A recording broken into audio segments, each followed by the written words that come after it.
The Samsung Galaxy S25 Ultra has finally dropped, and it's got the whole tech community all cattywampus. And as per tradition on this channel, we're reviewing the newest Galaxy phone to see if it's worth upgrading or switching over to Android for it. But instead of having old bitter Kyler review another Samsung phone, we decided to have our newest employee, Chris, test it out instead. He's another lifelong iPhone user, and with Kyler being tainted by the Androids now, we thought a new, fresh perspective was in order. So we gave the new guy a brand new $1,300 S25 Ultra and forced him to use it for a month without any guidance, and these were the notes he gave us. Starting with the design, one of the first things he noticed was how much bigger the S25 Ultra was compared to his measly iPhone 13. The S25 Ultra is 6.41 inches tall, 3.06 inches wide, 0.32 inches thick, and weighs 218 grams or around half a pound. Putting them side by side, it's around half an inch taller. It also felt slightly heavier and sturdier, almost feeling like a brick at times. And shoving it down his pockets created its own bulge of problems. And while he does prefer the smaller size of the iPhone, he did appreciate the overall look of the S25 Ultra, like the bigger screen real estate, rounded corners, and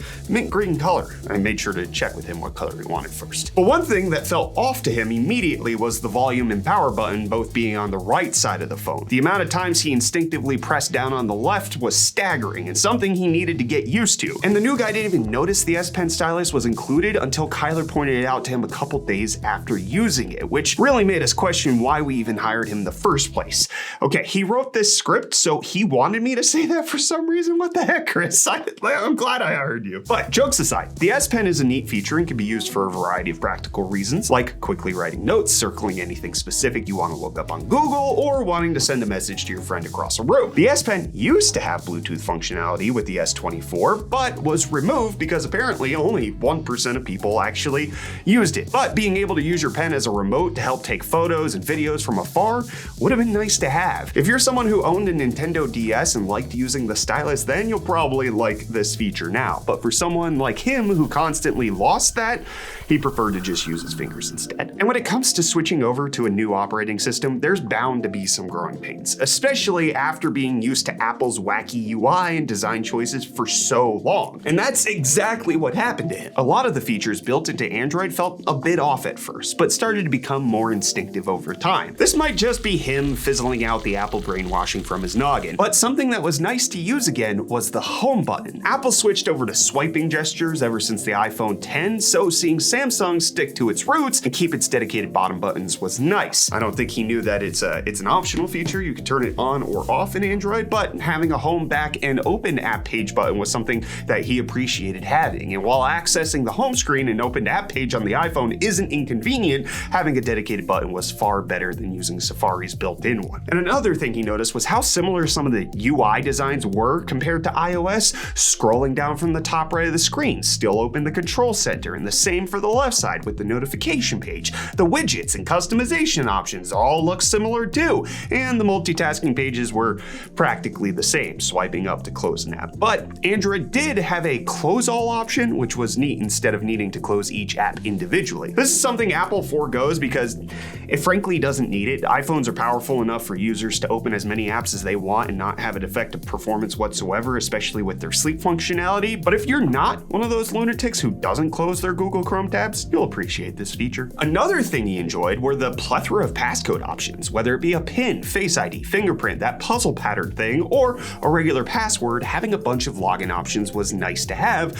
He especially appreciated the fingerprint sensor built into the screen. However, not everything was sunshine and rainbows. The fingerprint sensor was a bit finicky at times, requiring him to redo it twice or 3 times before his phone recognized him. Then, accessing the app page felt awkward to him. Having to swipe up from the home page didn't feel as natural as swiping left or right, again Apple conditioning, and having to swipe your finger to accept or decline a call felt a bit redundant compared to just pressing a button, but again, those are just minor nitpicks. Going over to the display, the 3120 by 1440 Quad HD Plus display looks really nice. Watching movies and TV shows was more enjoyable compared to watching it on his iPhone, especially with the seamless edges and there not being that pesky notch at the top. While there is a tiny dot for the front-facing camera, it's nowhere near as bad as the iPhone. The performance was also pretty fast. The Snapdragon 8 Elite CPU inside made everything feel smooth and stayed relatively cool. With his iPhone, it was prone to overheating when put under a lot of stress, but for the S25 Ultra, it didn't really do that. And the battery life was just as good as the iPhone. With its 5,000 mAh battery, it averages around 12 to 13 hours hours when streaming videos or using it non-stop, but could last up to 16 or 17 hours if used sparingly, and only takes around 2.5 hours to charge it back to full. The speakers also sounded noticeably better than the iPhone, like way better. He was actually surprised by how much better the Galaxy was. The sounds felt punchier and more full, almost like a portable speaker, while the iPhone speaker sounded a bit watered down. For reference, here's what the speakers sound like on the Galaxy S25 Ultra compared to an iPhone 16 Pro.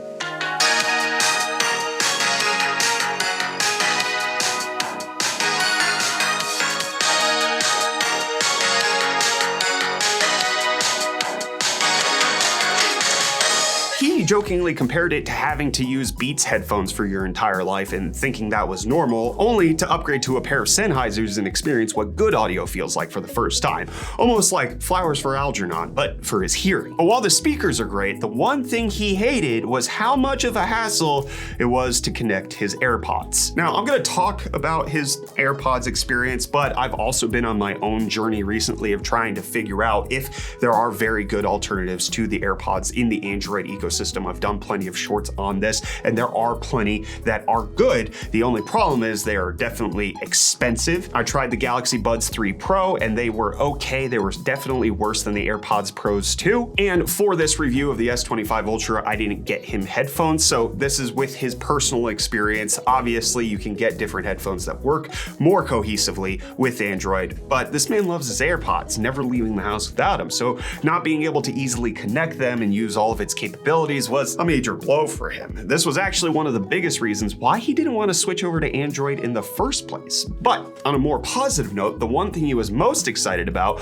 was the camera. It's widely known that Android cameras are often better than Apple's. There's a whopping 4 different camera lenses: a 50 megapixel ultra wide, a 200 megapixel wide angle, a 50 megapixel periscope telephoto with a 10-time optical quality zoom, a 10 megapixel telephoto, and a laser autofocus sensor disguised as another lens. Compared to his iPhone 13, the photos taken by the Galaxy were sharper and clearer, especially when zoomed in, and videos look and sound better with its improved image processing algorithm, reduced motion blur, and AI audio eraser feature that can remove background noise. And one last thing to point out about this phone is its incorporation of AI. With the introduction of the new Gemini assistant, AI seems to be laced everywhere in this phone, like with the S Pen. You can circle items on Google using AI select to further search up stuff. This is especially nice for when you see something in the background of a photo or video and want to know what it is. You can also select part of a video and turn it into a GIF if you want, and you can look up specific issues you have inside the settings and it'll automatically pull up the appropriate page for it, which is pretty impressive. But besides that, he personally didn't use the AI features a lot, opting to do things manually. But he did say that using Gemini and voice command features was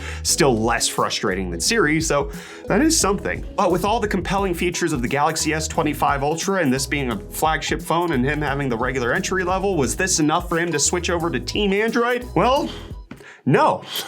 After daily driving it for nearly a month, he decided to go back to Apple, and for one main reason: the Apple ecosystem. According to him, nothing can beat what Apple has managed to do. Being able to use his AirPods on the go, quick and easy, as well as switch between different Apple products is something not overstated enough, even with Galaxy's nicer display, better speakers, and camera. And as somebody who has recently tried all of Samsung's stuff, including the watch and the headphones, I do have to say that comparatively, the ecosystem of Apple does have a leg up on what Samsung has, especially when you're incorporating things like a Mac Mini or MacBook. You're actually more robustly connecting to all of the different parts. Having your Apple Watch unlock your MacBook, super helpful, or your Apple Watch unlock your iPhone. Those various things, including your PC in the mix, does make it a bit of a more robust ecosystem. But that shouldn't stop a non-Apple user from getting this phone. If you're willing to fork over 2.5 5070s worth of money, this is a really nice phone and could be worth an upgrade for someone with an older model. But let us know what you think. What feature stood out most in your opinion? Is the Apple ecosystem preventing you from switching over too? Was this helpful at all? Let us know what you think down below in the comments, and we'll be back with another video soon. Hello.